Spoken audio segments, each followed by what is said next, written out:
S B I ക്ലർക്കിൻ്റെ notification വന്നു എന്ന് ടെലിഗ്രാമിൽ notification വന്നപ്പോൾ തന്നെ ഭയങ്കര സന്തോഷത്തിലായിരുന്നു ഞാൻ. എന്നെപ്പോലെ തന്നെ സന്തോഷത്തിലായിരുന്നു നിങ്ങളെന്നും എനിക്കറിയാം. പക്ഷേ നമ്മൾ പ്രതീക്ഷിച്ച പോലല്ല എസ് ബി ഐ വൻ ചതിയാണ് ചെയ്തിരിക്കുന്നത്. 0 വേക്കൻസി ഫോർ കേരള. ഞാനൊരു 3 to 4 ഇയേഴ്സ് ആയിട്ട് എക്സാം കണ്ടിന്യൂസ് ആയിട്ട് എഴുതുന്ന ഒരാളാണ്. പക്ഷേ ഇത്രയും വർഷത്തിനോടിടെ ഇങ്ങനെ ഒരു വേക്കൻസി ഇല്ലാഴിക ഞാൻ ഇതുവരെയും എസ് ബി ഐയിൽ കണ്ടിട്ടില്ല. സോ ഈ എസ് ബി ഐ 11,000+ വേക്കൻസീസ് വരും എന്ന് പലരും പ്രഡിക്റ്റ് ചെയ്തു. ചില ചാനൽസിലൊക്കെ അത് 18,000+ ആകും എന്ന് വരെയും പറഞ്ഞിട്ടുണ്ടായിരുന്നു. ഒരിടത്ത് 9,000+ വേക്കൻസീസ് മാത്രം വന്നിരിക്കുന്നു. ആൻഡ് ദാറ്റ് ടു കുറേ സ്റ്റേറ്റ്സിൽ വേക്കൻസീസും റിപ്പോർട്ട് ചെയ്തിട്ടില്ല. എന്താണ് ഇങ്ങനെ? നമുക്കൊന്നും അറിയില്ല. സോ ഇതിനെതിരെ കുറേ പെറ്റീഷൻസും കാര്യങ്ങളും ഒക്കെ നടക്കുന്നുണ്ട്. അതൊക്കെ എത്രമാത്രം വിജയിക്കും എന്നും നമുക്കറിയില്ല. പക്ഷേ ഇതിൻ്റെ ഒരു സത്യാവസ്ഥ എന്താണെന്ന് വെച്ച് കഴിഞ്ഞാൽ എസ് ബി ഐ കേരളത്തിൽ വേക്കൻസി ഇല്ല. ഇനി അടുത്ത് വരുന്ന ഒരു സംശയമാണ്, എന്താണ് അടുത്ത് ചെയ്യുന്നത്? വേറെ സ്റ്റേറ്റിൽ അപ്ലൈ ചെയ്യാൻ പറ്റുമോ? വേറെ സ്റ്റേറ്റിൽ അപ്ലൈ ചെയ്യുകയാണെന്നുണ്ടെങ്കിൽ LPT സ്ട്രിക്റ്റ് ആണോ? ഇന്റർ സ്റ്റേറ്റ് ട്രാൻസ്ഫർ പിന്നീട് പറ്റുമോ? ഞാൻ അപ്ലൈ ചെയ്യുന്നുണ്ടോ? ഈ വക കാര്യങ്ങളെക്കുറിച്ചൊക്കെയാണ് ഞാൻ ഇന്നത്തെ വീഡിയോയിൽ ഡിസ്കസ് ചെയ്യാൻ പോകുന്നത്.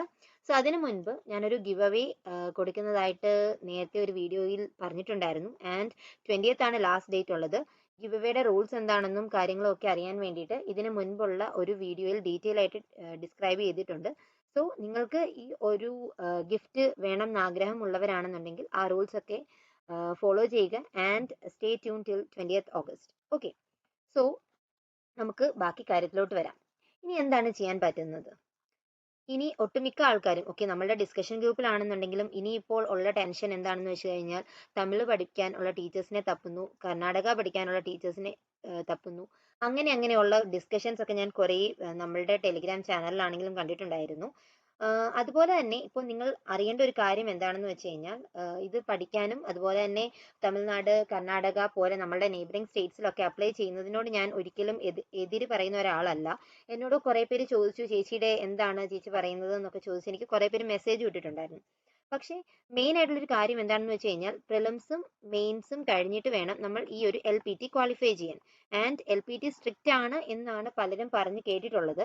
പക്ഷെ ചിലരൊക്കെ പറയുന്നുണ്ട് LPT അത്ര സ്ട്രിക്റ്റ് അല്ല എന്നുള്ളത്. പക്ഷേ മെയിൻ ആയിട്ടുള്ള കാര്യം എന്താണെന്ന് വെച്ച് കഴിഞ്ഞാൽ SBI ഇന്റർ സ്റ്റേറ്റ് ട്രാൻസ്ഫർ തരില്ല. ഇന്റർ സ്റ്റേറ്റ് ട്രാൻസ്ഫർ കിട്ടുന്നത് എങ്ങനെയാണെന്ന് വെച്ച് കഴിഞ്ഞാൽ 3 ഇയേഴ്സ് അല്ലെങ്കിൽ 5 ഇയേഴ്സ് വരെയൊക്കെ ആ സെയിം സ്റ്റേറ്റിൽ ജോലി ചെയ്ത് കഴിഞ്ഞതിന് ശേഷമായിരിക്കും ഇന്റർ സ്റ്റേറ്റ് ട്രാൻസ്ഫർ എന്നാണ് എനിക്കിപ്പോൾ അറിയാൻ സാധിച്ചിരിക്കുന്നത്.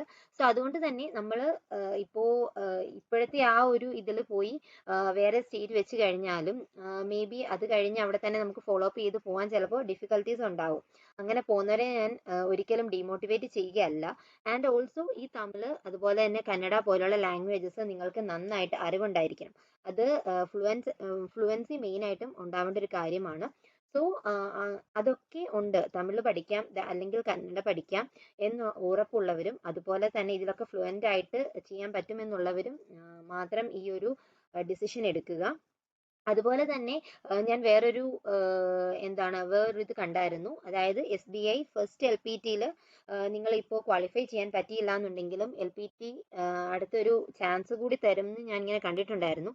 അത് എത്രത്തോളം ശരിയാണെന്ന് എനിക്ക് അറിഞ്ഞുകൂടാ. ഞാനിങ്ങനെ ഒരു ഗ്രൂപ്പിൽ കണ്ടതാണ്. ഓക്കെ, ദെൻ ഇന്റർ സ്റ്റേറ്റ് ട്രാൻസ്ഫറിന്റെ കാര്യം പറഞ്ഞു. ഇന്റർ സ്റ്റേറ്റ് ട്രാൻസ്ഫർ എന്ന് പറയുന്നത് 3 to 5 ഇയേഴ്സ് കഴിഞ്ഞിട്ട് കിട്ടും എന്നാണ് തോന്നുന്നത്. അതത്ര ആ ഒരു ഇപ്പോൾ അതിന് മുൻപ് അതായത് എത്രയോ വർഷങ്ങൾക്ക് മുൻപുള്ളവരുടെ ഒരു ട്രാൻസ്ഫറിന്റെ എന്ത് സംഭവമൊക്കെ നടന്നുകൊണ്ടിരിക്കുവാണെന്നുള്ള ഒരു അറിവും ഇങ്ങനെ ഒരു ഗ്രൂപ്പിൽ ഞാൻ കണ്ടിട്ടുണ്ടായിരുന്നു. സോ അതുകൊണ്ട് തന്നെ ഈ ഒരു കാര്യങ്ങൾ ഒരു 5 ഇയേഴ്സും ഒക്കെ വേറെ സ്റ്റേറ്റിൽ പോയി നിൽക്കാൻ അതുപോലെ തന്നെ ആ ഒരു ഏരിയാസും ഒക്കെ ആയിട്ട് പറ്റും എന്നുള്ളവരാണെന്നുണ്ടെങ്കിൽ you can surely write this exam. അതുപോലെ തന്നെ ഇനിയിപ്പോൾ ഒത്തിരി ധൃതി വെച്ച് ഈ ഒരു ഫോം ഫില്ല് ചെയ്യാൻ വരട്ടെ എന്നാണ് ചില ഗ്രൂപ്പ്സിലൊക്കെ കണ്ടിട്ടുള്ളത്. കാരണം ചിലപ്പോൾ മേ ബി ഇതുവരെയും റിവൈസ് ചെയ്ത് കണ്ടിട്ടില്ല. പക്ഷേ SBI വേക്കൻസീസ് റിവൈസ് ചെയ്യാനുള്ള ചാൻസ് ഉണ്ട് എന്നും ഇങ്ങനെ പറയുന്നുണ്ട്. സോ നിങ്ങൾ ഇപ്പോഴേ പോയി ഫോം ഫില്ല് ചെയ്യേണ്ട ആവശ്യമില്ല. ഇത് നമുക്ക് ഒരു ക്ലാരിഫിക്കേഷൻ വന്നതിന് ശേഷം ഫോം ഫില്ല് ചെയ്യുന്നതായിരിക്കും നല്ലത്. ഓക്കെ, ദെൻ ഈ ഒരു വേക്കൻസിയുടെ ലിസ്റ്റ് ഞാൻ കാണിക്കാം. സോ നെയ്ബറിംഗ് സ്റ്റേറ്റ്സ് ആയിട്ടുള്ള തമിഴ്നാട്ടിൽ വേക്കൻസി എന്ന് പറയുന്നത് 1410 ആണ് വേക്കൻസി ഉള്ളത്. ഈ ഒരു വേക്കൻസിയുടെ പകുതി കേരളത്തിൽ തന്നിട്ടുണ്ടായിരുന്നെങ്കിൽ നമ്മളൊക്കെ രക്ഷപ്പെട്ടു പോയേനെ. പക്ഷേ അവരത് ചെയ്തിട്ടില്ല. ദെൻ കർണാടകയിലെ വേക്കൻസി എന്ന് പറയുന്നത് 760 ആണ്. ബാക്കിയുള്ള വേക്കൻസീസ് ഒക്കെയും അത്രയും ആൾക്കാർ ശ്രദ്ധിക്കുന്നില്ലായിരിക്കും എന്നാണ് എനിക്ക് തോന്നുന്നത്. തമിഴ്നാടും കർണാടകയുമാണ് മെയിനായിട്ട് ആൾക്കാർ നോക്കുന്നത്. സോ എന്താണ് പറയുന്നത്, ഞാൻ നല്ല ഡിസപ്പോയിന്റഡ് ആണ്. കാരണം ഞാൻ SBI ക്ലർക്ക് അതുപോലെ ആഗ്രഹിച്ചിരുന്ന് എഴുതണം എന്ന് വിചാരിച്ച ഒരു എക്സാം ആയിരുന്നു. ദെൻ വേറൊരു കാര്യമുണ്ട്, നിങ്ങൾ ഏത് സ്റ്റേറ്റിൽ അപ്ലൈ ചെയ്താലും നമ്മളുടെ നേറ്റീവ് സ്റ്റേറ്റിൽ എക്സാം എഴുതാൻ പറ്റും. ഇപ്പോൾ ഞാൻ കോട്ടയമാണ് കൊടുക്കുന്നതെന്നുണ്ടെങ്കിൽ എനിക്ക് പോയി കോട്ടയത്ത് തന്നെ പ്രിലിംസും മെയിൻസും എഴുതാം. അവിടെ ആ സ്റ്റേറ്റിൽ പോയി എക്സാം എഴുതാൻ വേണ്ടിയിട്ട് നമ്മൾ അപ്ലൈ ചെയ്യുന്ന സ്റ്റേറ്റിൽ പോവേണ്ട ആവശ്യമില്ല. ഓക്കെ, അത് SBI ഒരു കാര്യം അങ്ങനെയാണ്. ദെൻ ഫൈനൽ ക്വസ്റ്റ്യൻ ആണ്, ഞാൻ അപ്ലൈ ചെയ്യുന്നുണ്ടോ എന്നുള്ളത്. സോ ഞാൻ പ്രോബബ്ലി അപ്ലൈ ചെയ്യാനുള്ള ചാൻസസ് വളരെ കുറവാണ്. കാരണം എക്സാം വേണമെന്നുണ്ടെങ്കിൽ ലെവൽ അറിയാൻ വേണ്ടിയിട്ട് എനിക്ക് അപ്ലൈ ചെയ്യാം. പക്ഷേ ഈ തമിഴ്നാട് കർണാടക ഒന്നും അത് പഠിച്ചെടുക്കുക ഒരു ഡിഫിക്കൽട്ട് ടാസ്ക് ആണ്. ദാറ്റ് ടു എനിക്കൊരു ഫാമിലി ഉണ്ട്. സോ അതുകൊണ്ട് തന്നെ അവിടെയൊക്കെ പോയി ചെയ്യുക, പോയി ജോലി ചെയ്യുക, അതൊക്കെ ഇമ്പോസിബിൾ ആയിട്ടുള്ള ഒരു കാര്യമായിട്ടാണ് എനിക്ക് ഫീൽ ചെയ്യുന്നത്. സോ ഞാൻ മോസ്റ്റ് പ്രോബബ്ലി എക്സാം എഴുതുകയില്ല. പക്ഷേ ഈ ഒരു എക്സാമിന്റെ ആ ഒരു പാറ്റേൺ അറിയാൻ വേണ്ടിയിട്ട് മേ ബി എഴുതും.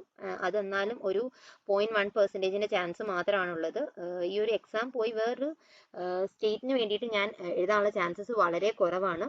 സോ എന്താണ് പറയുന്നത്, ഭയങ്കര സങ്കടമായി പോയി. ഈ വീഡിയോ കാണുന്ന എല്ലാവർക്കും അതുപോലെ തന്നെ റിലേറ്റ് ചെയ്യാൻ പറ്റുമെന്ന് ഞാൻ കരുതുന്നു. സോ SBI ക്ലർക്ക് വന്നില്ല. ദെൻ അടുത്ത് നമുക്ക് വരാൻ പോകുന്നത് RRB ആണ്. RRB എങ്ങനെ ആയിരിക്കുമെന്ന് ഒന്നും പ്രെഡിക്റ്റ് ചെയ്യാൻ പറ്റില്ല. SBI ഇങ്ങനെയാണെന്നുണ്ടെങ്കിൽ RRB എങ്ങനെ ആയിരിക്കുമെന്ന് നമുക്കൊന്നും പ്രെഡിക്റ്റ് ചെയ്യാൻ പറ്റില്ല. വേക്കൻസീസ് കുറയാനും കൂടാനും ഒക്കെ ചാൻസസ് ഉണ്ട്. സോ IBPS PO ഒക്കെ ജസ്റ്റ് ഒന്ന് എക്സാം എഴുതാൻ വേണ്ടിയിട്ട് പോകാം എന്ന് കരുതി പോയി എക്സാം എഴുതുന്നവരുണ്ട്. ജസ്റ്റ് ആ ഒരു ലെവൽ ഒന്ന് മനസ്സിലാക്കാം എന്ന് പോയി എഴുതുന്നവരുണ്ട്. സോ അവരോടൊക്കെ പറയാൻ പോകുന്നത്, നിങ്ങൾ ഇനിയുള്ള 10 days ആണ് നമുക്ക് പ്രിലിംസിന് ലെഫ്റ്റ് ആയിട്ടുള്ളത്. ആ 10 days നന്നായിട്ട് പ്രിലിംസിന് വേണ്ടി പഠിക്കുക. IBPS POയ്ക്ക് അത്യാവശ്യം നല്ല വേക്കൻസീസ് അവൈലബിൾ ആണ്. സോ നിങ്ങൾ ആ ഒരു എക്സാമിന് വേണ്ടിയിട്ട് നന്നായിട്ട് പഠിക്കുക. ഇപ്പോൾ തന്നെ മോക്സും അതുപോലെ തന്നെ അനാലിസിസും ഒക്കെ ചെയ്ത് ആ കാര്യങ്ങൾ പക്കയാക്കി വെക്കുക. ആൻഡ് നമുക്ക് വരാൻ പോകുന്ന എക്സാംസിനെ ഒന്നും പ്രെഡിക്റ്റ് ചെയ്യാൻ പറ്റില്ല. ഇനി അതുപോലെ തന്നെ ഇൻഷുറൻസ് എക്സാംസ് ഒക്കെ വരുന്നുണ്ട്. ആൻഡ് എനിക്ക് NICL എനിക്ക് അപ്ലൈ ചെയ്യണം എന്നുണ്ടായിരുന്നു. പക്ഷേ ലാസ്റ്റ് മിനിറ്റ് വരെ നോക്കിയിട്ട് എനിക്ക് NICL അപ്ലൈ ചെയ്യാൻ പറ്റിയില്ല. ആ ഒരു ലൈവ് ഫോട്ടോ എടുത്തത് ശരിയായില്ല. സോ അതുപോലെ തന്നെ ഇനിയിപ്പോൾ NICL AO ഒക്കെ വരാൻ ചാൻസ് ഉണ്ടെന്ന് ഇങ്ങനെ റിപ്പോർട്ട്സ് കണ്ടിട്ടുണ്ടായിരുന്നു. സോ ആ വരുന്ന ഇൻഷുറൻസ് എക്സാംസും എല്ലാം എഴുതുക. ഇന്ന എക്സാം മാത്രമേ ഞാൻ എഴുതൂ എന്ന് വിചാരിച്ചിരിക്കാതെ നിങ്ങൾക്ക് പറ്റുന്ന ഈ ഒരു സിലബസിൽ പ്രിപ്പയർ ചെയ്യാൻ പറ്റുന്ന എല്ലാ എക്സാംസും അറ്റംപ്റ്റ് ചെയ്യാൻ നോക്കുക. ഇത്ര നാളും ഞാനും ചെയ്തിട്ടില്ലായിരുന്നു. പക്ഷേ ഇനി മുതൽ അങ്ങനെ ചെയ്യാമെന്നാണ് കരുതുന്നത്. സോ അതാണ് നിങ്ങൾക്കും ആ ഒരു സജഷൻ തന്നത്. സോ എന്തെങ്കിലും ഡൗട്ട്സ് നിങ്ങൾക്കുണ്ടെങ്കിൽ താഴെ കമൻറ്റ് ചെയ്യുക. അതുപോലെ തന്നെ നമ്മളിപ്പോൾ RRB PO ആൻഡ് ക്ലർക്കിന് വേണ്ടിയിട്ട് പുതിയൊരു ബാച്ച് സ്റ്റാർട്ട് ചെയ്യുന്നുണ്ട്. 15-നായിരിക്കും ബാച്ച് കമൻസ് ചെയ്യുന്നത്. സോ നിങ്ങൾ ആരെങ്കിലും ജോയിൻ ചെയ്യാൻ താല്പര്യപ്പെടുന്നുണ്ടെന്നുണ്ടെങ്കിൽ Day 1 മുതൽ ജോയിൻ ചെയ്യുക. ഇടയ്ക്ക് വന്ന് ചെയ്യുമ്പോൾ നിങ്ങൾക്കും ആ ഒരു ടാർഗറ്റ്സ് ഒക്കെ മിസ്സായി പോകും. Day 1 മുതൽ കറക്റ്റ് പ്രോപ്പറായിട്ട് പഠിച്ചു പോവുകയാണെന്നുണ്ടെങ്കിൽ ഒരു 100 ഡേയ്സിൻ്റെ ഒരു ബാച്ച് ആയിരിക്കും അത്. സോ നിങ്ങൾക്ക് A to Z കാര്യങ്ങൾ പ്രോപ്പറായിട്ട് ഡെയിലി ടാർഗറ്റ്സിൽ കിട്ടും. ആൻഡ് അത് നിങ്ങളെ ഉറപ്പായിട്ടും നിങ്ങളുടെ സക്സസ്സിൽ എത്തിക്കുമെന്ന് എനിക്ക് ഷുവർ ആണ്. So that's it. Thank you for watching. By.